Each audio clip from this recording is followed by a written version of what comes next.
Hi friends, welcome back to my channel. তো আজকে তোমাদের জন্য আবারও একটা নতুন রেসিপি নিয়ে চলে এসেছি। তো এই গরমের দিনে কিন্তু সবারই পাতলা ঝোল আর স্বাস্থ্যকর ঝোল খেতে কিন্তু ভালো লাগে, আর সেটা শরীরের পক্ষে প্রচণ্ড উপকারী। তো আজকে তোমাদের জন্য স্বাস্থ্যকর আর পাতলা পেঁয়াজ রসুন ছাড়া একটা রেসিপি নিয়ে চলে এসেছি, একদম পাতলা ঝোল। তো চলো আজকে এই পাতলা ঝোল আমি কি উপকরণ দিয়ে তৈরি করছি আর কিভাবে তৈরি করছি।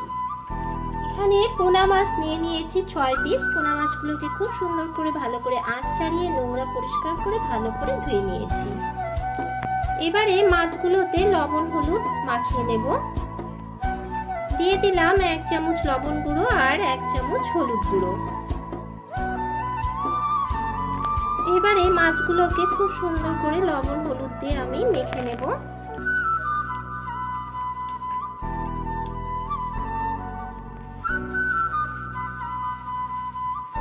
সবগুলো মাছে আমি লবণ হলুদ ভালো করে মাখিয়ে নিয়েছি। মাছগুলোকে ভাজার জন্য এখানে সর্ষের তেল গরম করে নিয়েছি, আর এবারে এক এক করে মাছগুলো দিয়ে গরম তেলে ভালো করে ভেজে নেব।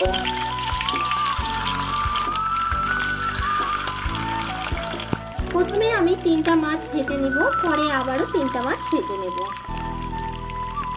মাছগুলো আমার দু সাইডে খুব ভালো ভাজা হয়ে গেছে। এবারে মাছগুলোকে আমি তুলে নেব।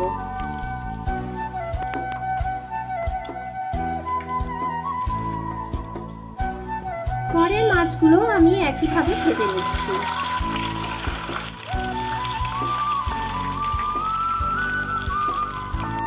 সম্পূর্ণ মাছটা আমার ভাজা হয়ে গেছে আর একটা পাত্রে তুলে নিয়েছি। এবার এখানে নিয়ে নিয়েছি 2টো আলু পিস পিস করে কেটে নিয়েছি লম্বা করে, আর নিয়েছি সজনের ডাঁটা। মাছ ভাজার ওই তেলের মধ্যে দিয়ে দিচ্ছি একটা তেজপাতা আর একটা শুকনো লঙ্কা ফোড়ন। এবারে শুকনো লঙ্কা আর তেজপাতাটাকে একটু হালকা ফ্রাই করে নেব। এবারে কেটে রাখা আলুগুলো দিয়ে ভেজে নেব। আলুগুলো দিয়ে উল্টে পাল্টে অল্প সময় আমি একটু ভেজে নেব। এবারে আমি এদিকে একটু সামান্য মশলা তৈরি করে নেব।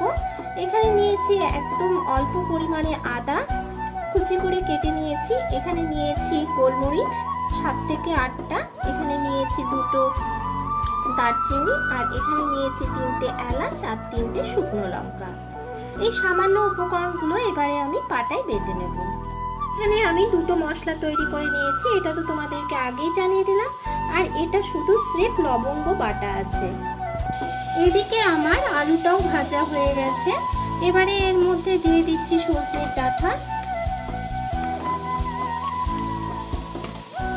সজনের ডাঁটাটা দিয়ে অল্প সময় নেড়ে চেড়ে নেব, কারণ ডাঁটা বেশি ভাজলে পরে তেতো হয়ে যায়, যার জন্য ডাঁটা খুব একটা বেশি ভাজবো না। সজনের ডাঁটাটাও আলুর সঙ্গে একটু ভালো করে নেড়ে চেড়ে নিয়েছি।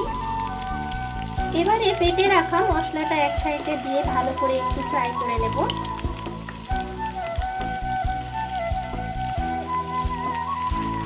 তো এবার একসঙ্গে সবকিছু মিশিয়ে নিচ্ছি।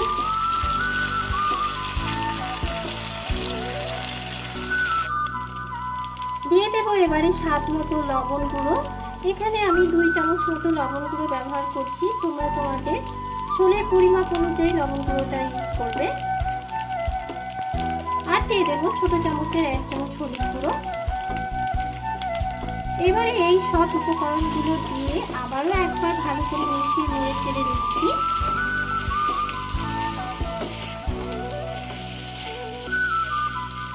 এবারে সবশেষে দিয়ে দিচ্ছি একটু লবঙ্গ বাটা। ঝোলের টেস্টটাই আলাদা হয়ে যাবে একদম। লবঙ্গ বাটাটা দিয়ে আবারও ভালো করে ডাঁটা আর আলুর সঙ্গে ভালো করে মিশিয়ে নিচ্ছি।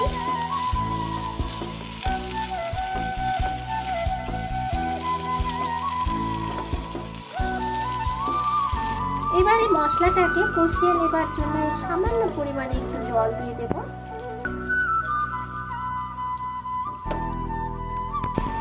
জলটা দিয়ে নেড়ে চেড়ে নিয়েছি। এবার একটু মশলাটাকে ভালো করে কষিয়ে নিচ্ছি। দেখো মশলাটা আমি কষিয়ে নিয়েছি, আর মশলা থেকে এখন তেল ছাড়তে শুরু করে দিয়েছে। এবারে এই অবস্থায় আমি জল এবারে এর মধ্যে 2 কাপের মতো গরম জল অ্যাড করছি।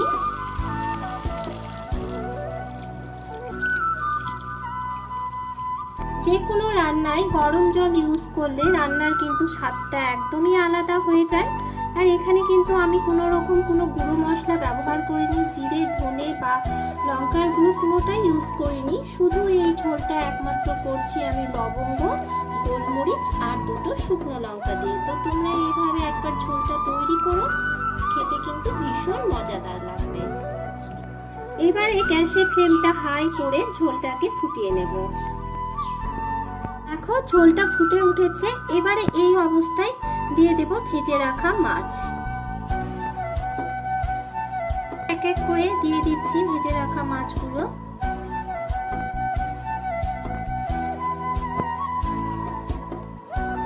ভেজে রাখা মাছগুলো সব ঝোলের মধ্যে দিয়ে দিয়েছি। এবারে মাছগুলোকে একটু ডুবিয়ে দিচ্ছি ঝোলের মধ্যে। এবারে মাছগুলো দিয়ে লো টু মিডিয়াম ফ্লেম করে 2 থেকে 3 মিনিট আমি ফুটিয়ে নেব। ঝোলটাকে আমি 3 মিনিট মাছ সহ ফুটিয়ে নিয়েছি।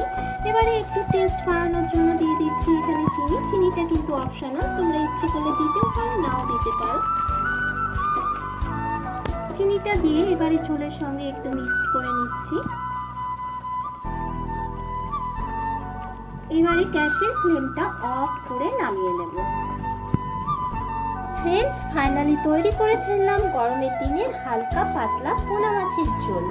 তো এটা খেতে কিন্তু অসাধারণ দুর্দান্ত লাগে। আর দুপুরের লাঞ্চে যদি এই পোনা মাছের ঝোল থাকে গরমের দিনে জাস্ট জমে যাবে। তো তোমরাও এইরকম টিপস ফলো করে একবার বাড়িতে তৈরি করে ফেলো পোনা মাছের ঝোল। আশা করছি ভীষণ ভীষণ ভালো লাগবে। আর ভালো লাগলে লাইক, কমেন্ট, শেয়ার করতে ভুলো না। আমার চ্যানেলে নতুন দর্শক বন্ধু হয়ে থাকলে অবশ্যই আমার চ্যানেলটিকে সাবস্ক্রাইব করার অনুরোধ রইল। আজকে এই পর্যন্ত, ফিরে আসছি নতুন কোনো রেসিপি নিয়ে। টাটা।